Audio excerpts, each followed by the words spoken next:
And joining me now is Congressman Raja Krishnmoorthi. Congressman, good to see you again. Hey, same here, Paul. Thank you. So you're home on break, but when you get back, it is time to deal with the battle of the defense budget. As you know, something got out of the House. The Senate passed something that didn't match. You've got the Freedom Caucus who says, no, we need provisions about abortion and drag shows and trans issues. Senator Durbin on my show said he's not sure what's going to happen. Do you have a sense of what will happen?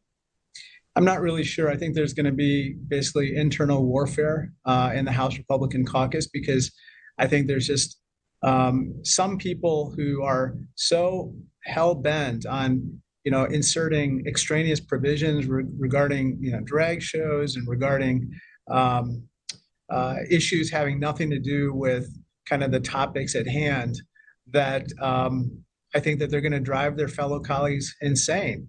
And I think that is a question of whether McCarthy is going to be able to hold his caucus together and get them, on the right page about, getting the people's business done and making sure there's no government shutdown.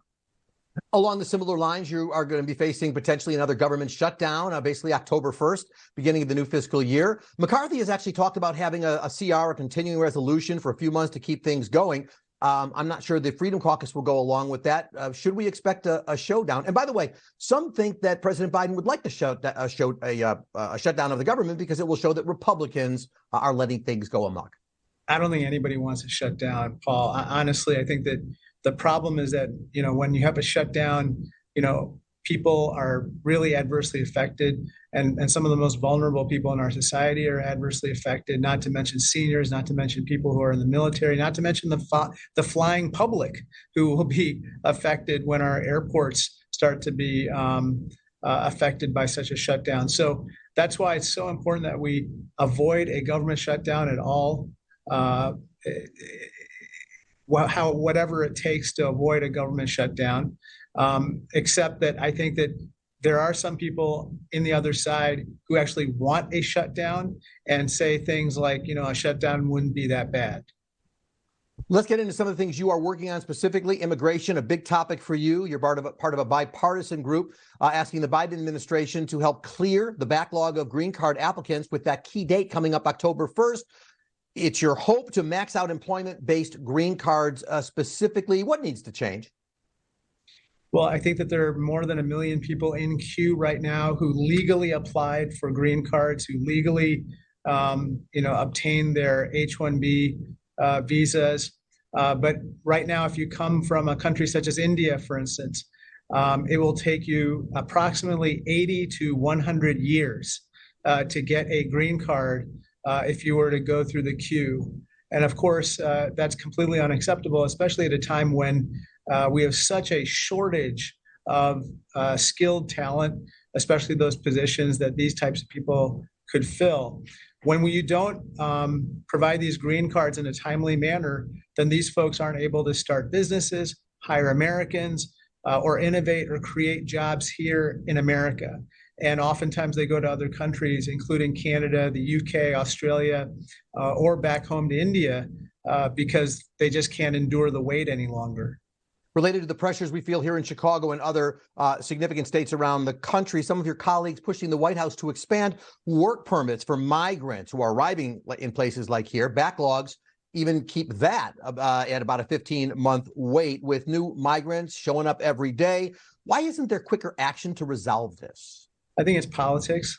Surprise, surprise. Some people feel that these asylees should not be able to work because somehow that would encourage them to seek asylum here. But I think the fact of the matter is that in a lot of these places in America, including in red states and blue states, the shortage of skilled talent and workers is so acute that at the same time that we're complaining, or that I hear complaints on the other side about spending money to take care of these people, why not allow them to fill some positions and employ themselves and take care of themselves? And I think that this is something that makes a lot of sense. And I do hear increasingly voices, even on the other side, saying that makes sense.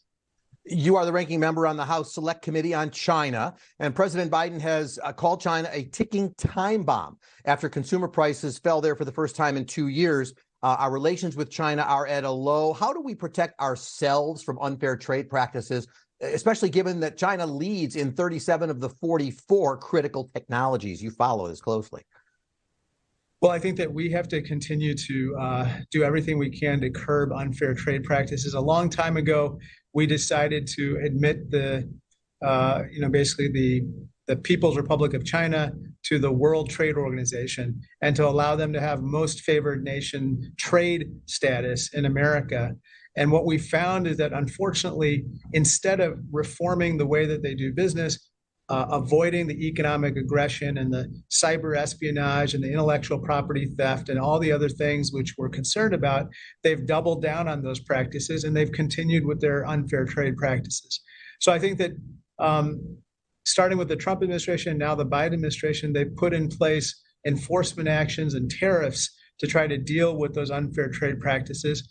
I think there will continue to be support for those, even at the same time that we perhaps look at some of our partners and friends and allies and see how can we do more business with them? How can we, if they are willing to adopt environmental and labor standards and other types of principles that, for instance, undergird the USMCA and similar treaties, how do we do more business with them?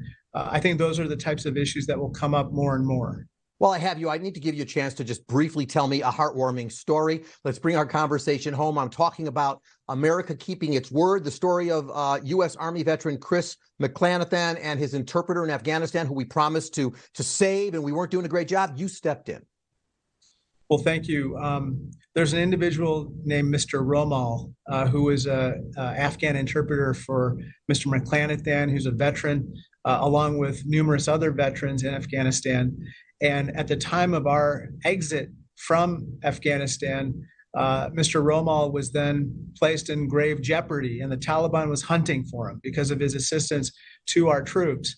And so Mr. McClanathan actually informed me on a WGN program that we both happened to be on that he needed help to secure this special visa. It's called an SIV visa for Mr. Romal, but was having a hard time doing so.